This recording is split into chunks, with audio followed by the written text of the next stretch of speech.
Oke, halo, selamat pagi teman-teman. Hari ini kita akan melanjutkan pelajaran IPS kita. Dan hari ini kita sudah mulai memasuki bab 2. Oke, di bab 2 ini Miss Vina akan membagi menjadi beberapa bagian, tidak hanya dalam satu meeting saja. Oke, kita bisa mulai bab 2, potensi sumber daya alam. Oke, kita bisa lihat. Oke, potensi sumber daya alam di Indonesia. Oke, sumber daya alam atau natural resource adalah segala potensi alam baik berupa benda mati maupun makhluk hidup yang dapat dikembangkan dan digunakan untuk memenuhi kebutuhan hidup manusia. Wilayah Indonesia luasnya sekitar 5,2 juta kilometer persegi yang terdiri atas wilayah daratan luasnya 1,9 juta kilometer persegi, sedangkan wilayah perairan luasnya 3,3 juta kilometer persegi. Oke, berdasarkan pemulihannya, sumber daya alam bisa dibagi menjadi dua, yaitu sumber daya alam yang dapat diperbarui atau renewable resource, yaitu jenis sumber daya alam yang dapat dikembalikan persediaannya dalam waktu yang tidak terlalu lama dan relatif mudah. Contohnya ada kesuburan tanah, air, hutan, padang rumput, pertanian, perkebunan, dan perikanan. Yang kedua adalah sumber daya alam yang tidak dapat diperbaharui atau unrenewable resource, yaitu sumber daya alam yang memerlukan waktu sangat lama untuk pemulihannya jika telah habis dimanfaatkan atau bahkan tidak dapat pulih sama sekali. Contohnya adalah batu bara dan minyak bumi. Berdasarkan sifatnya, sumber daya alam dibedakan menjadi dua kelompok, yaitu sumber daya alam non-hayati atau fisik, yaitu jenis sumber daya alam berupa benda, misalnya bahan galian atau barang tambang, tanah, tenaga panas bumi, dan air. Yang kedua adalah sumber daya alam hayati, yaitu sumber daya alam berupa makhluk hidup, baik tumbuhan maupun hewan. Oke, berdasarkan lokasinya, sumber daya alam dibedakan menjadi dua kelompok. Yang pertama, sumber daya alam terestrial, yaitu sumber daya alam yang terdapat di daratan. Contohnya tanah, hutan, dan bahan galian. Yang kedua adalah sumber daya alam akuatik, yaitu sumber daya alam yang terdapat di perairan. Contohnya ikan, rumput laut, dan energi gelombang. Oke, keberadaan sumber daya alam di Indonesia tersebut disebabkan oleh berbagai faktor, antara lain yang pertama, secara astronomis, Indonesia terletak di daerah tropika dengan curah hujan tinggi sehingga menyebabkan aneka ragam jenis tumbuhan dapat tumbuh subur. Yang kedua, secara geologis, Indonesia terletak pada pertemuan jalur pergerakan lempeng tektonik dan pegunungan muda, yaitu pegunungan Sirkum Pasifik dan Sirkum Mediterania.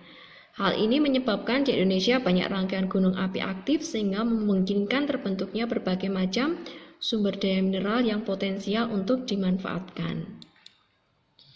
Yang ketiga, wilayah lautan Indonesia mengandung berbagai macam sumber daya nabati, hewani, dan mineral, antara lain ikan laut, rumput laut, mutiara, serta tambang minyak bumi. Oke, yang pertama kita akan membahas potensi sumber daya alam tanah. Oke. Tanah adalah lapisan bagian permukaan bumi hasil pelapukan dan pengendapan batu-batuan yang sudah tercampur dengan sisa-sisa tumbuh-tumbuhan, air, udara, dan jasad-jasad hidup. Tingkat kesuburan tanah dapat dibedakan menjadi tiga, yaitu tanah subur atau tanah vulkanik. Yang contohnya tanah subur adalah tanah vulkanik, tanah podsolvik, dan tanah aluvial. Yang kedua, tanah kurang subur, contohnya tanah pasir dan tanah gambut dan tanah kapur. Dan yang ketiga, tanah tidak subur, itu contohnya adalah tanah laterit. Oke, manfaat tanah bagi kehidupan manusia dan makhluk hidup lainnya antara lain sebagai berikut. Oke, penyediaan unsur hara untuk tumbuhan, penyedia makanan untuk keseluruhan flora dan fauna atau biota yang terdapat pada tanah. Tanah merupakan tempat manusia dan makhluk hidup lain melakukan kegiatannya. Sumber bahan baku barang kerajinan atau perabot rumah tangga. Tanah memiliki kemampuan menyerap dan menyimpan air atau melindungi tata air, menekan erosi serta menjaga kesuburan tanah. Tanah memiliki nilai ekonomis yaitu sebagai aset yang dapat disewakan atau diperjualbelikan, mengandung barang tambang atau bahan galian yang berguna untuk manusia. Oke, upaya-upaya praktis yang bisa dilakukan dalam pengelolaan tanah antara lain sebagai berikut. Oke, yang pertama berupaya agar permukaan tanah tetap tertutupi oleh tanam-tanaman pelindungnya supaya kandungan organik dapat dipertahankan atau tidak terangkut bersama aliran permukaan atau runoff. Yang B, segala tindakan atau perlakuan dalam mengolah tanah, misalnya membajak dan menyiapkan tempat pembibitan, harus sejajar dengan garis kontur. Yang C, pada tanah miring yang dibuat sengkedan atau terasi ring. Hal ini sangat membantu dalam mengurangi laju aliran permukaan sehingga tidak menghanyutkan lapisan tanah bagian atas. D. Mencegah timbulnya alur-alur pada permukaan tanah, antara lain dengan menanami permukaan tanah dengan tanam-tanaman penutup yang dapat tumbuh rapat. Oke, yang kedua adalah potensi sumber daya alam air. Air merupakan sumber daya alam yang mutlak diperlukan bagi kehidupan. Di permukaan bumi, air dapat dibedakan atas air tanah, air hujan, air sungai, air danau, dan air laut. Oke, yang pertama A adalah air tanah, yaitu air yang terdapat atau tersimpan dalam lapisan tanah dan batuan.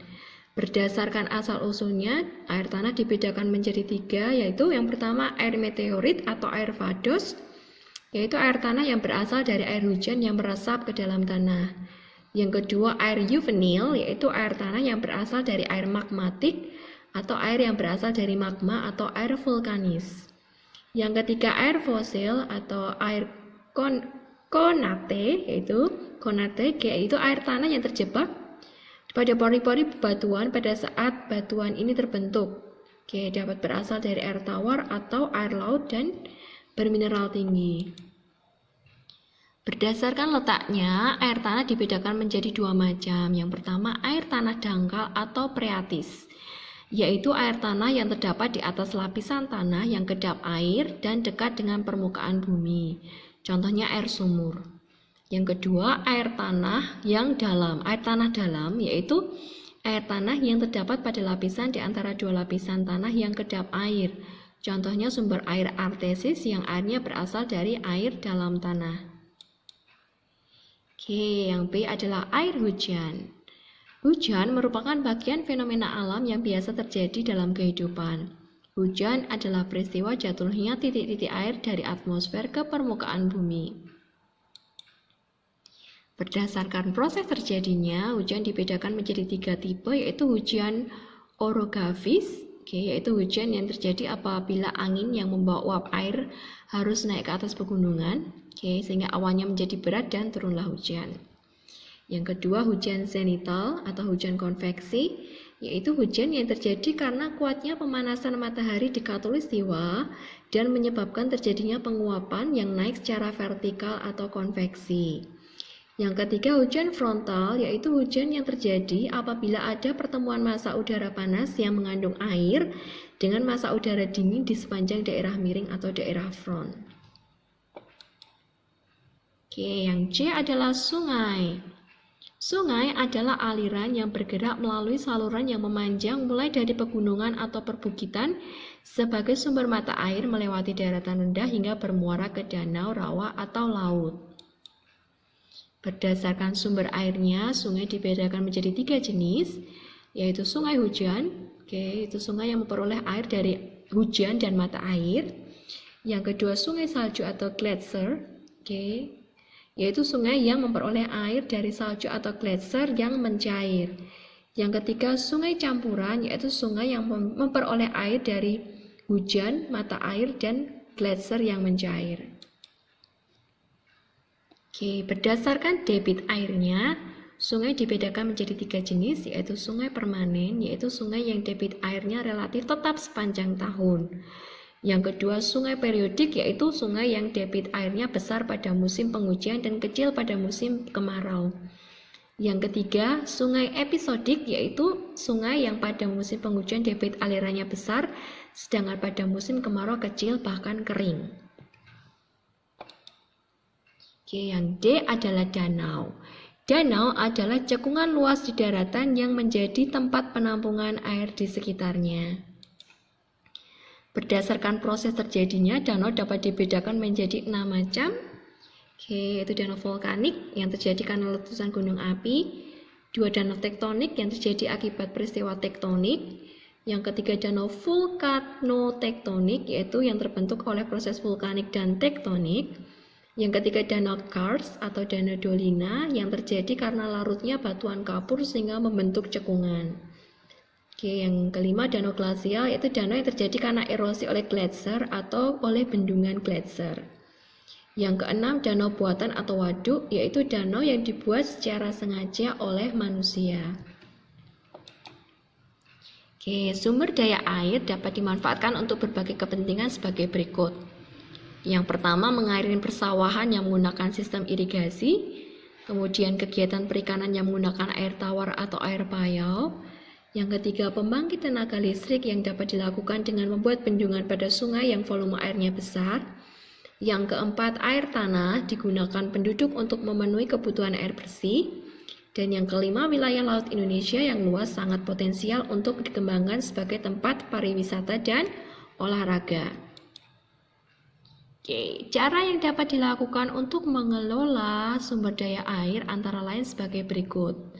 Yang pertama, pembangunan bendungan atau waduk dan penataan sungai, penggunaan air sungai, penggunaan air tanah, dan penawaran air laut. Yang B, menghemat penggunaan air dalam kehidupan sehari-hari terutama mandi dan mencuci. Yang C, memperbaiki saluran atau penampungan air bersih yang mengalami kebocoran.